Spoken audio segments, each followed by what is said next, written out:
ದರ್ಗಾ ಅಧೀನದಲ್ಲಿ ನಿರ್ಮಾಣವಾಗಲಿರುವ ಹೆಣ್ಮಕ್ಕಳ ಬನಾತ್ ಕಾಲೇಜಿಗೆ ಸರ್ಕಾರ ಬಿಡುಗಡೆಗೊಳಿಸಿರುವ 2 ಕೋಟಿ ರೂಪಾಯಿ ಅನುದಾನವನ್ನು ಶೀಘ್ರವೇ ದೊರಕಿಸಿಕೊಡಲಾಗುವುದು ಎಂದು ರಾಜ್ಯ ಆಹಾರ ಮತ್ತು ವಕ್ಫ್ ಸಚಿವ ಜಮೀರ್ ಅಹಮದ್ ಖಾನ್ ಹೇಳಿದರು.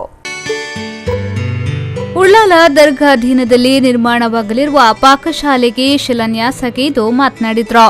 ದರ್ಗಾ ಹಾಗೂ ಸಮುದಾಯಕ್ಕೆ ಸೇವೆ ಸಲ್ಲಿಸುವುದು ನಿಮ್ಮೆಲ್ಲರ ಕರ್ತವ್ಯ. ದರ್ಗಾ ವಿಚಾರದಲ್ಲಿ ಬೆಂಗಳೂರಿಗೆ ಅಲೆದಾಡುವ ಅಗತ್ಯವಿಲ್ಲ. ಸಚಿವ ಯುಟಿ ಖಾದರ್ ಹೇಳಿದ ಕೆಲಸ ಇಲಾಖೆಯಿಂದ ಮಾಡಿಕೊಡುತ್ತೇನೆ. ಪಾಕಶಾಲೆಗೆ ವೈಯಕ್ತಿಕವಾಗಿ 10 ಲಕ್ಷ ರೂಪಾಯಿ ಅನುದಾನ ನೀಡುತ್ತೇನೆ. ಅದನ್ನ ಪಾಕಶಾಲೆಗೆ ಮಾತ್ರ ಬಳಸಿ ಎಂದು ಹೇಳಿದ್ರು. ನಾಳೆ ನಮ್ಮ ಹಜ್ ಫ್ಲೈಟ್ ನಮ್ಮ ಹಜ್ ಯಾತ್ರೆದು ನಾಳೆ ಮೊದಲೇ ಫ್ಲೈಟ್ ಮಂಗಳೂರಿಂದ ಹೋಗ್ತವೆ. ಆ ಚಾಲನೆ ಕೂಡ ನಾವು ಬಂದಿದ್ದೀವಿ. ಆಮೇಲೆ ಬೇರೆ ಬೇರೆ ಮನವಿಗಳು ಕೊಟ್ಟಿದ್ದಾರೆ. ಉಳ್ಳಾಲ್ ದರ್ಗದ ಏನೇನು ಮನವಿ ಕೊಟ್ಟಿದ್ದಾರೆ ನಾನು ಖಾದರ್ ಅವರು ಕೂತ್ಕೊಂಡು ನಾವು ಅದು ರಿಲೀಸ್ ಮಾಡ್ತೀವಿ.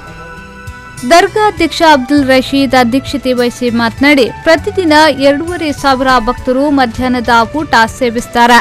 ಆ ನಿಟ್ಟಿನಲ್ಲಿ ಸುಸಜ್ಜಿತ ಪಾಕಶಾಲೆ ಹಾಗೂ ಶಾಶ್ವತ ಚಪ್ಪರ ನಿರ್ಮಾಣಕ್ಕೆ ದರ್ಗಾ ಮುಂದಾಕಿದ್ದು ಸರ್ಕಾರವು ನೆರವು ನೀಡಬೇಕಿದೆ.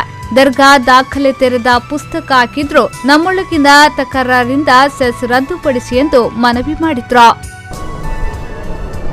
ಪ್ರೀತಿ ಯಾವ ರೀತಿ ಇಟ್ಟಿದ್ದಾರೆ ಅಂತ ಹೇಳಿದ್ರೆ, ಉಳ್ಳಾಳ ಜುಮ್ಮಾ ಮಸ್ಜಿದ್ ದರ್ಗಾ ಸಮಿತಿಯವರು ಯಾವತ್ತೂ ರಶೀದಿ ಪುಸ್ತಕ ಹಿಡ್ಕೊಂಡು ಹೋಗಿ ಧನಸಹಾಯ ಕಲೆಕ್ಷನ್ ಮಾಡುವಂಥ ವ್ಯವಸ್ಥೆ ನಮ್ಮಲ್ಲಿ ರೂಢಿ ಇಲ್ಲ.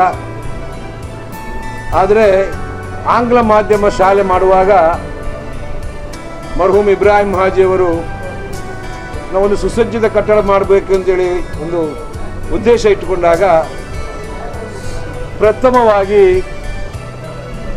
ನಮ್ಮ ಆ ಶಾಲಾ ಕೊಠಡಿಗೆ ಒಂದು ಕೊಠಡಿಯನ್ನು ಒದಗಿಸಿಕೊಟ್ಟಂಥ ಕುಟುಂಬ ನಮ್ಮದು ಜಮೀರ್ ಅಹಮದ್ ಅವರು. ಈ ಸಂದರ್ಭ ಜಿಲ್ಲಾ ವಕ್ಫ್ ಸಲಹಾ ಸಮಿತಿಯ ಅಧ್ಯಕ್ಷ ಯುಕೆ ಮೋನು, ಕೇಂದ್ರ ಜುಮಾ ಮಸೀದಿಯ ಪ್ರಧಾನ ಕಾರ್ಯದರ್ಶಿ ಮೊಹಮ್ಮದ್ ವಾಹಾ, ಉಪಾಧ್ಯಕ್ಷ ಬಾವಾ ಮೊಹಮ್ಮದ್, ಸೈಯದ್ ಮದನಿ, ಅರೇಬಿಕ್ ಟ್ರಸ್ಟ್ನ ಪ್ರಧಾನ ಕಾರ್ಯದರ್ಶಿ ಅಮೀರ್, ಜೊತೆ ಕಾರ್ಯದರ್ಶಿ ಆಸಿಫ್ ಅಬ್ದುಲ್ಲಾ ಮೊದಲಾದವರು ಉಪಸ್ಥಿತರಿದ್ದರು.